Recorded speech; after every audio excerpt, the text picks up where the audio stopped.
I'm Kurt Clendenin, and we are here with Lorenzo Benitez and Zack Benedek. Is that how we pronounce your last name? Benedek, yeah. Benedek.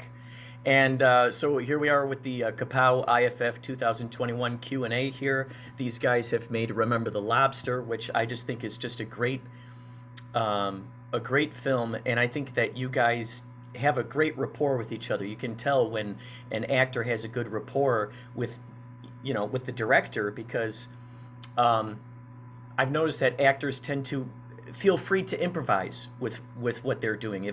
If they trust the director and they feel that the director trusts them, then they feel some sort of leeway in improvising. And it looks like in Remember the Lobster there was it looks I mean unless all that stuff was written, but it looked like you were improvising some of that stuff, which looked like a lot of fun. Yeah, I would say some of it was like there would be a point um we would be shooting a scene or we'd be doing something, and all of a sudden, just innocuously, I would do something like brush my chest with the brush, and Lorenzo would go, that's we're putting that in," and I did it just to make him laugh, just to be like, "Hey, check it out, I've got a lot of chest hair." But he was like, "No, no, no, stare at the mirror, do that. Let's put that in," because I think we tried making Frank kind of like almost a caricaturization of all of my little things that I do that can be like a little weird or awkward or anything like that. And we just wanted to take all of that to the nth degree to make him as ridiculous of a figure as possible. Well, I thought it was shot really cool the way that you put it together because it's like a collage. It's like a collage. There's that phrase that says "showing without telling," Right. and this movie is something where you're showing. It's showing. You're showing little tiny bits of things. You don't have to come right out and go, "Oh, this is what he does. Oh, this is what he does." Just the fact that you show like a little, 15-second shot of your character talking in front of a classroom. We don't have to show the whole classroom, but we get the idea. So showing it, and you're allowing the audience to fill in the blanks with their imagination, which is great because then it's a collaborative effort between the filmmaker and the audience. And what I thought was cool with the movie was that it was because I did look at the trailer for your other movie, Lorenzo, 6 Months to Salvation, and that thing looked awesome. That's a feature film, isn't it? Yeah, yeah. It's a And documentary. so the fact that you put in all that work as a documentary filmmaker, it totally shines through in this movie because it's cool because like it's almost part documentary and part not documentary. Like it's cool because you have the idea that Zach's character is speaking to someone. He's telling someone his story, but it's not. But you never see who the cameraman is or anything like that. So it's cool. It's a very interesting way of telling a story. Did you already have it sort of set up in your brain that way, a certain Yeah, way that yeah, you're going to tell it? yeah. That's a great question. Thanks. Actually, when I did start as early as the writing stage, I did picture the way that the film's like specific editing style would be already as early as that. I knew that it's like you kind of picked up on it in how it feels kind of like an extended montage, either for better or worse, and like there's a lot of inferences that the audiences has to make through things that are just excluded. And I think like what led that style was just, yeah, like wanting to, because there were a lot of like individual scenes and like location changes as part of the story, and part of me wanted to just tell a story as quickly and efficiently as possible. So like if he's in one scene and he needs to feel, the audience needs to understand he's feeling this one emotion or going through this one plot point, like what's the quickest way in which to express that. And that was something that I think yeah, like was, even though Zach like had a lot of room for improvisation, and the script as it was by far from complete, and it was through the actual bringing it to life that it became the film.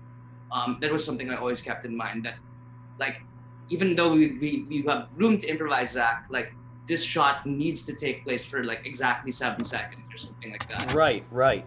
And So I think it's because of that actually allowed for me to improvise certain things, because since it was very like stitched together, it didn't take that much to say add in a quick 2 second thing here or a 2 second thing there.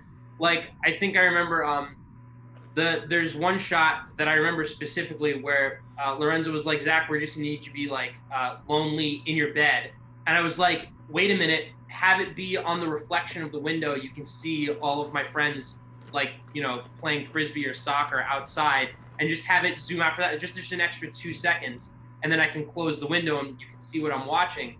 And that allowed us, it's a lonely moment. What does that lonely moment look like? It's kind of left up to interpretation, as long as you can end up putting it within that small time frame. So that actually, I feel like that was like almost freeing, because I didn't think like, am I improvising too much? Is it too little? Because we already had the set parameters, and it was like, okay, I can only do this much. Well, and it's fun too, especially if you know that you got little bite-sized pieces. It's not like you're having to run a marathon.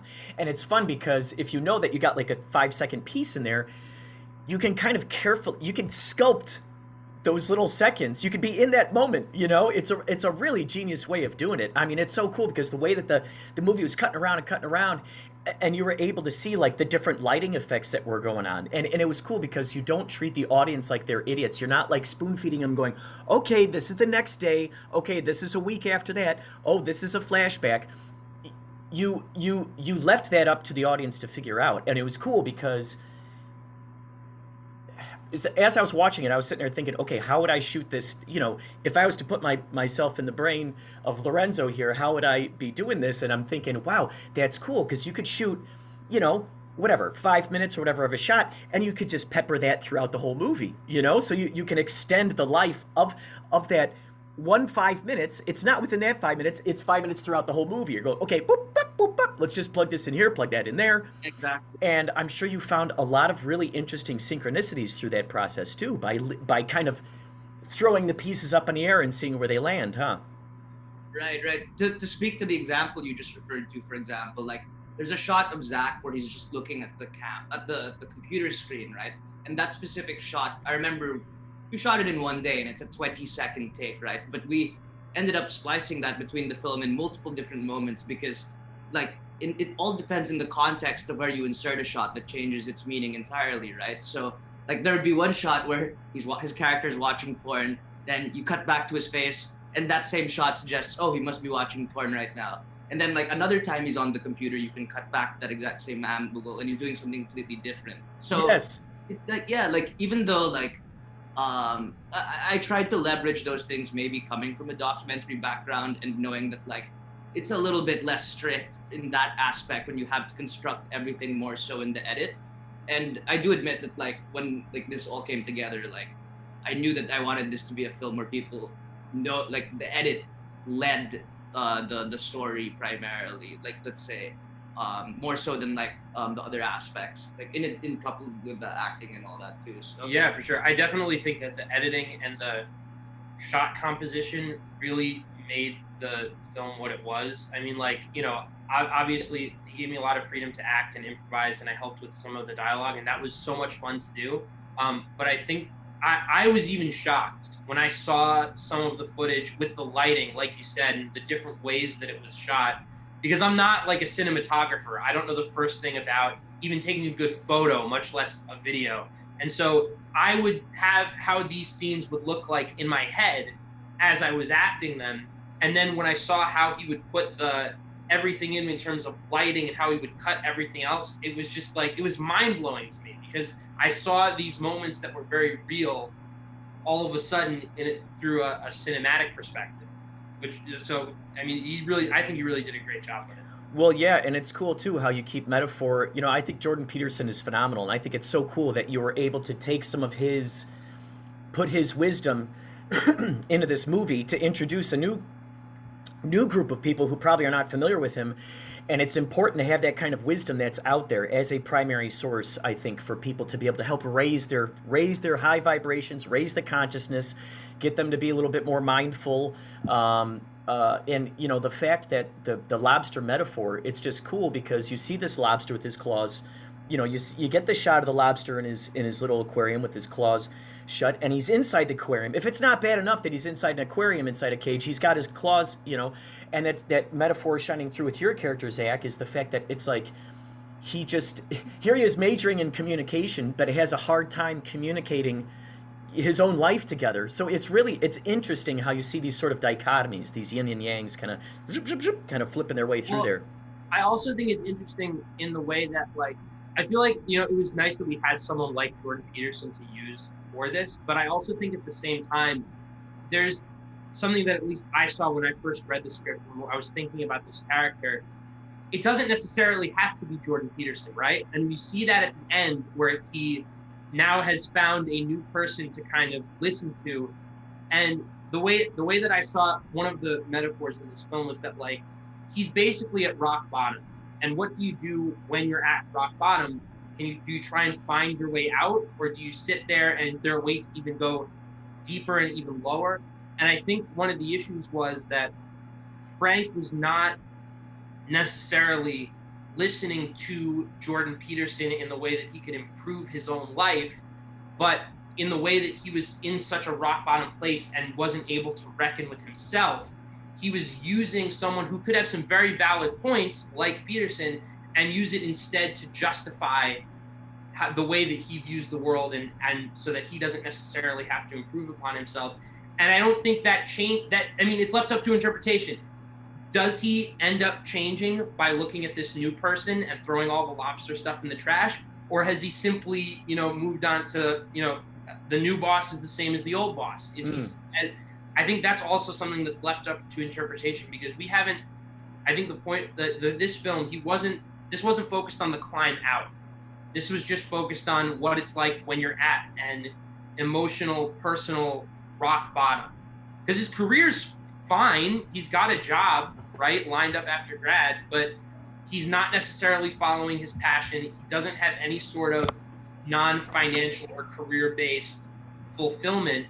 And so you have to ask yourself, is this something that he's going to use to pull himself out of it, or is it something that is going to keep him where he is? Mm-hmm. Just to add really quickly on the inclusion of Peterson, yeah, what Zack had said ultimately was true in that, like, I'd say that he was referenced insofar as a lot of people. The reason I wanted to tell this story particularly is that, like, a lot of people in my generation do know and read and like Jordan Peterson. He's one of the most famous people, especially in the field of self-help, right?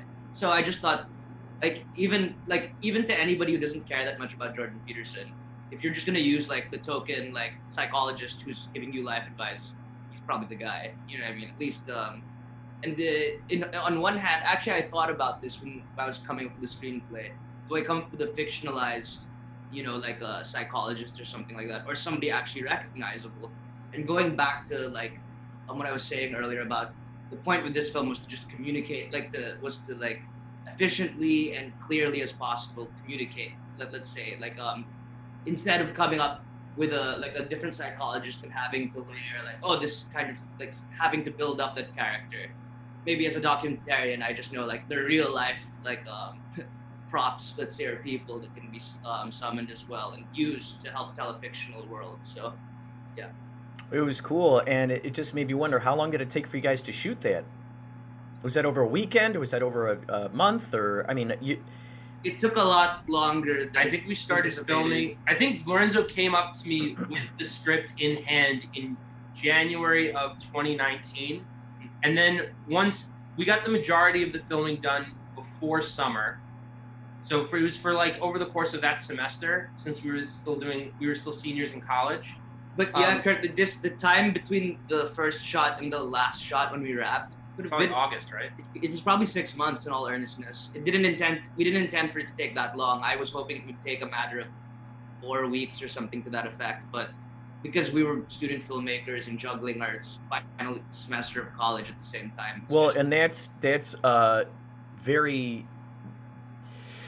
What's the word I want to say? It's like, I respect that behavior so much. The fact that even though you had this full load of college going on, you still used the resources that you had available to you. I think that's so kick-ass. You had a classroom there that you were able to use. You had the audition room. I'm sure that was another classroom somewhere at your college, right? And you had that audition room. So the fact that you had these resources, dude, that's what it's all about. It's doing the best you can with what you got. What resources do we got? What can we do with it? And the fact that you guys squeezed out as much nutrition out of that experience while you're going to school is just phenomenal. You guys hit the ground running with that. And, that's the thing. Every filmmaker wants to get their project shot as quickly as possible, edited as done, and done with. But as we know with some of these masterpieces, some of these things, sometimes it takes 4 or 5 years. Sometimes it takes, it could take 6 months. It could take, it takes however long it takes. It takes however long the inspiration keeps feeding itself to you. You can't just, if the inspiration is going, hey, here's some more ideas, and it's like, well, I already made, sorry, inspiration, no more. I already made a vow to myself that I would get this done within a few weeks. And it's like, but if you include me, I have no idea what could, come out of this. So, okay, I'll bring you in there. And then it extends it another 6 months. So, it's just clever the way that you guys did it. There's no, with something like this, you don't necessarily have to show like continuity in the sense that we hear about continuity. Does that make Right. sense? Like, you didn't have to like shoot the same shot from different angles and go through it, 20 minutes, okay, cool. Here's another shot, another 20 minutes of doing the same thing, and then you had to remember, oh, where did I pick up the coffee cup with my left hand or right hand, or did I take a big sip, or it's like, Yeah. I mean, even when we were in New York too, we were lucky enough that we lived in New York, and so we were able to kind of, all of the New York footage was done at the same time. Every brilliant. single time where it was in the city was over the course of one weekend, like on the train, when I'm on the balcony, all of that stuff was while we were there. And there's also a bunch of unused footage. I'm pretty sure Lorenzo like fully charged his battery and just followed me around between the park and his apartment with the camera. And there was improvising, there was stuff that we might have used for B-roll here and there. Yeah. On what you said, Kurt, about using resources, that's actually one of the most important purposes to even making this film in the first place. Because to be perfectly honest, I don't think I've ever told Zack this, but this film nearly it almost didn't get made, because I remember the day when I came up with the idea and almost thought maybe this is worth putting in a drawer because you're so busy with other things. But then I thought to myself, it's my final semester of college. There's a lot of great resources the school has offered, ranging from friends who don't have full-time jobs yet who can act, to classrooms and stuff like that I figured, it may be a little bit more stressful, but this is your window of opportunity, so use it, is what I thought. So that's why. And Especially in terms of proximity, because we've been filming stuff, since graduation, and, took a pause during the pandemic for a bit, but it's difficult when even if you're living just one borough across, it takes time to schedule and figure all that stuff out, as opposed to when you're in college, everybody kind of lives in the same neighborhood. And So you got access to all these students. You got immediate access, right? Right there Exactly. next to you on the campus, I was a 5-minute walk from Lorenzo's place our senior year, and so less than 5 minutes even. So he would just be like, "Hey, I need a shot here. Can you come over so we can So film this?" cool. I could just walk over. So Yeah. that part was definitely a huge convenience that I think we might have taken for granted a little bit, and that we kind of realize now. Yeah. Well, and I'm glad that you took advantage of that. Lorenzo, the fact that you shot that whole feature film, 6 months to salvation, the fact that you already had that as an example in your brain of doing this full feature length film for, already having climbed a big mountain of something like that. I can imagine how having that driving you to make what you're making would be like, oh, come on, I did this feature film and documentary, of course I can shoot, I got these resources right here, right here, I could shoot this stuff. So I can imagine that being like a really good positive reinforcement in driving your picture home. Yeah, well, I do admit, as difficult as the semester was while I was making Remember the Lobster, you're right. I like to remind myself when it gets tough sometimes, you've already made a feature-length film before, this is relatively easy. But to that, I actually have to remark that if making that documentary, even though it was a feature, was difficult, and especially its editing process was very difficult, because you have to take all this raw footage as a documentary and construct the story. The shoot on Remember the Lobster was uniquely difficult, I'd say, because of how many location changes there were. You guys did have a lot. I mean, it was amazing. Now, it was astonishing. You had a lot. Yeah. Now that, to be perfectly honest, now that Zack and I are working now on short comedies again that are a lot more specific to one location and don't change nearly as much, it's so much more of a relief for shooting, because that was actually, now that I think about it, I'd probably reduce the number of locations in hindsight if I could, just for the experience of it. But yeah, it was we did it anyway. I just know now that location scouting is a taller order than you think. Oh yeah, for sure. It's such a relief to just be like, yeah, I'm taking an Uber over to your place. We're gonna film it all here, and then that'll be that. Well, I don't know if it's still like this or not, but at one of the KaPow, at one of the festivals, it was 2019. There's a guy who flew out. He worked with Troma. He made a Troma film, and he said that he shot it all over Yonkers. And he said if you pay for like just one permit, you can shoot wherever the heck you want all over that entire area.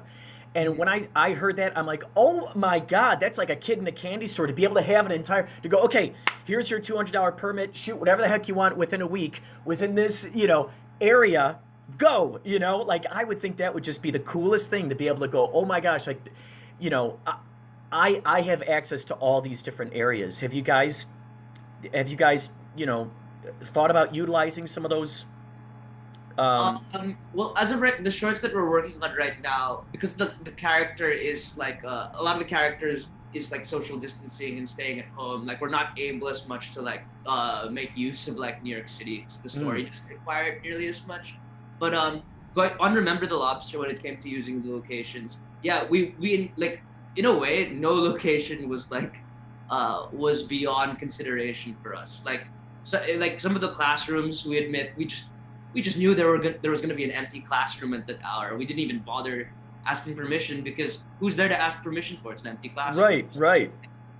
So yeah, like that's kind of how a lot of those locations ended up just coming to be. So Yeah, I think like a lot more of that stuff needs to be taught to the everyday filmmaker. A lot of times filmmakers think that they need, this multi-thousand-dollar camera to shoot something, or these crazy lenses, or it's like they're so focused on the technology and they're so focused on all this other technological stuff, but it's like it's almost like a hollow idea because there's no, I'll put it this way, what you guys are doing is where it's at, doing what you can with what you got and being able to trust your instincts and going, okay, what locations can we get away with shooting at? What can we get away with shooting at without having to pay a permit?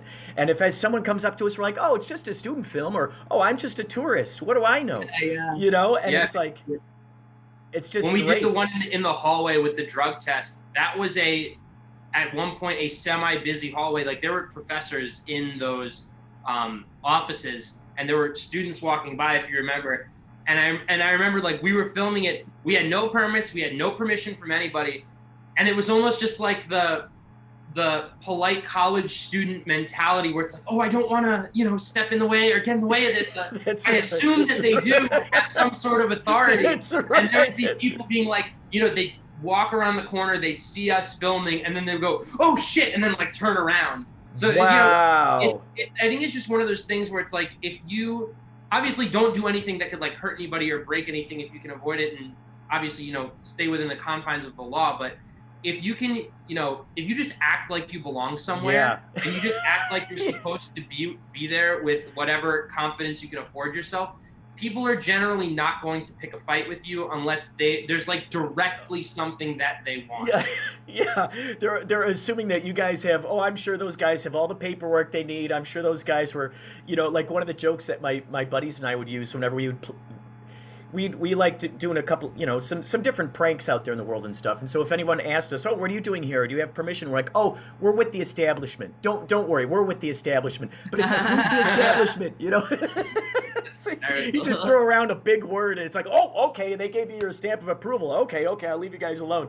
But yeah, that's funny when you just like own it. When you're just like, yep, this is what we're doing here, and people are like, whoa, oh my gosh, they're afraid of stepping in your shot. Right. Yeah, you could have someone come up to you with, I think there was actually someone who did come up to us with like the utmost confidence in that hallway and was just like, what are you guys doing? Like, what's going on here? It's like, oh, we're doing our scene for a block. We started throwing like some technical shit, and it was like, awesome. We should only be about 5 more minutes, and they were like, okay. They didn't challenge us on it there, but we could tell like they left. So it was like we finished it in time. We were like, oh fuck, we better get out of here.